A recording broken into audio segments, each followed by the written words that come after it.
পৃথিবীর সব থেকে সুন্দরী মেয়ের গল্প। শুধুমাত্র একটি সুন্দরী মেয়ের জন্য কত কিছু ঘটে যেতে পারে যা এই গল্পটি না শুনলে বুঝতেই পারবেন না। একদিন এক গরিব ছেলের সাথে একটি সুন্দরী মেয়ের দেখা হলো। মেয়েটি বোরকা পরিহিত অবস্থায় ছিল। মেয়েটির সাথে দেখা হওয়ার পরে সে ভাবতে লাগলো, মেয়েটির হাত ও চোখে এত সৌন্দর্য, তাহলে না জানি সে কত সুন্দর। ছেলেটি এসব চিন্তা করতে করতে মেয়েটিকে মনের মধ্যে ঢুকে ফেললো আর ভাবলো, ইস, যদি আমি এই মেয়েটিকে বিয়ে করতে পারতাম। আবার এদিকে সেই মেয়েটি বলল, আমি জীবনেও কখনো কোনো পুরুষ মানুষ দেখিনি, আজকে প্রথম আপনাকে দেখলাম। গতকাল আমার মা মৃত্যুবরণ করেন, এই প্রথম আমি বাড়ি থেকে বের হয়েছি। আমার 16 বছর বয়সে জীবনে কখনোই আমি বাড়ির বাইরে পা রাখিনি। আমার মা কখনোই আমাকে বাড়ি থেকে বের হতে দেয়নি। আমার মা সব সময় আমাকে লুকিয়ে রাখতেন। মা বলতেন, আমার এত সৌন্দর্য দেখলে মানুষ আমার ক্ষতি করবে। এই পৃথিবীর মানুষ খুবই ভয়ঙ্কর, তারা দেখলে আমাকে ছিঁড়ে ভিড়ে খাবে। গতকাল মা মৃত্যুর পূর্বে আমাকে বলে গেছে একজন ভালো যুবকের কথা, সে এই জমিতে কাজ করবে। তার পরিবারে আপন বলতে কেউ নেই। মা বলেছে আমাকে তাকে বিয়ে করে নিতে। আমার মনে হয় আপনি সে যুবক যার কথা আমার মা আমাকে বলে গেছেন। আচ্ছা, আপনি কি আমাকে বিয়ে করবেন? মেয়েটির মুখে এমন কথা শুনে যুবকটি এতই খুশি হলো যে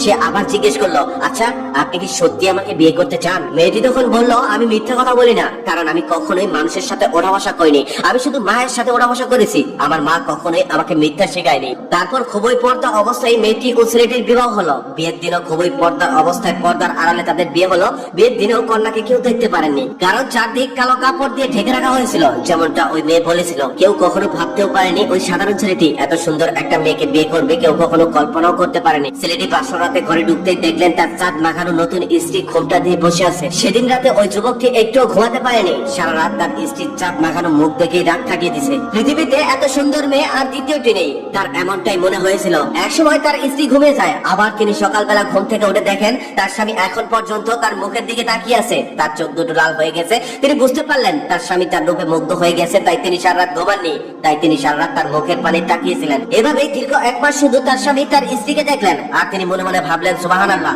একজন মানুষ এত সুন্দর হতে পারে। এখন তারা সংসার শুরু করেছেন। যেদিন থেকে ওই সুন্দর মেয়েটিকে ওই ছেলে বিয়ে করেছে, সেদিন থেকে তার জীবন অনেক সুন্দর ভাবে কেটে যাচ্ছে। খুব সুখে শান্তিতে সংসার করে যাচ্ছিল তারা। একদিন কি হলো, বাড়িতে একজন মহিলা আসলো। সে হঠাৎ করে আসলো আর বললো, আমি এই বাড়ির নতুন বউটা দেখতে চাই। বাড়িতে মেয়েটি একাই ছিল, তার স্বামী ছিল না। তার স্বামী বাইরে কাজ করতে গিয়েছিল। মেয়েটি তখন বললো, আমার স্বামী বাড়িতে আসুক, পরে দেখে যাবেন। মহিলাটি এই কথাটা শোনার পর রেগে গিয়ে বলল, এটা কেমন কথা? আমি তো কোনো পুরুষ মানুষ নই, আমি একজন মহিলা মানুষ, আমি দেখলে কি এমন হবে? মেয়েটি তখন বলল, আমার স্বামীর অনুমতি ছাড়া আমি কাউকে চেহারা দেখাতে পারবো না। আমার স্বামী বাড়িতে আসুক, পরে দেখে যাবেন, একটু বসুন। মহিলাটি তখন রেগে মেগে বাড়ি থেকে বের হয়ে গেল আর চিন্তা করতে লাগলো, সামান্য চাষার বইয়ের কত দেমাগ। তিনি আরো ভাবতে লাগলেন, কারণ কি? তার চেহারা দেখতে দেয় না কেন?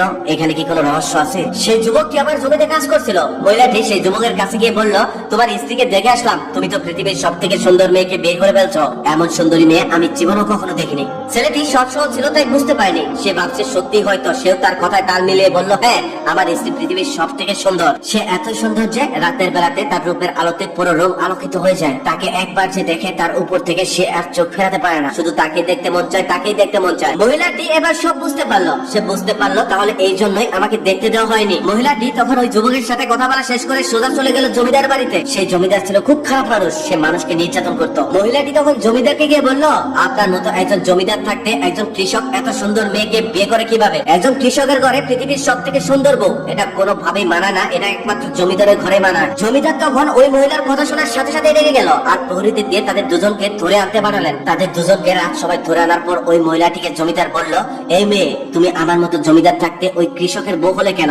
তোমার কি আমার মতো জমিদারকে চোখে পড়ে নাই? তুমি ওই সামান্য কৃষককে বিয়ে করেছো। মেয়েটি এবার বুঝতে পারলো যে সে ধরা পড়ে গেছে। এখন আর কোনো কিছু লুকিয়ে রেখে লাভ নেই। মনে মনে ভাবলো, আমি যদি এখন সকল সত্যিটা জমিদারকে বলে দেই, তাহলে হয়তো তিনি আমাদেরকে কিছুই করবেন না। তাই তিনি সকল সত্যি বলে দিল আর জমিদারকে অনুরোধ করে বলল যেন তাদের কেউ কোনো ক্ষতি না করে। কিন্তু মেয়েটি জানতোই না ওই জমিদারই তাদের সব থেকে বড় ক্ষতির কারণ হবে। জমিদার সবকিছু শোনার পর মেয়েটির চেহারা দেখার জন্য ব্যাকুল হয়ে গেল। এখন আর কোনো কথাই তার ভালো লাগছে না। জমিদার এবার সরাসরি বলল, ওই মেয়ে, আমি তোমার চেহারা দেখতে চাই। শুধু জমিদারই নয়, জমিদার সবাই, সমস্ত লোকই তার চেহারা দেখার জন্য ব্যাকুল হয়ে গেল।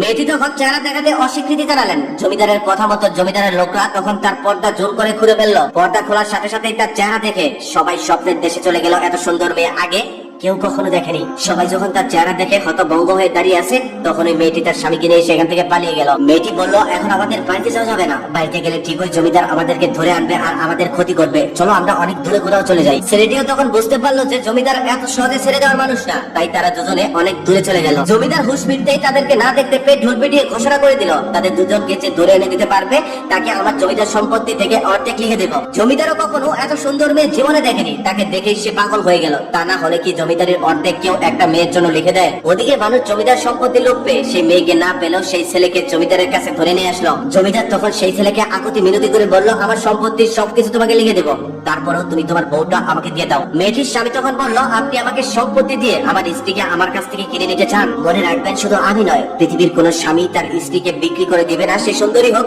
বা অসুন্দর হোক। আপনি হাজার চেষ্টা করেও আমার স্ত্রীকে আমার কাছ থেকে কেড়ে নিতে পারবেন না। তখন জমিদার আবারও আকুতি মিনতি করে বলল, তাহলে তোমার স্ত্রীকে শুধুমাত্র একটা রাত আমাকে দিবে?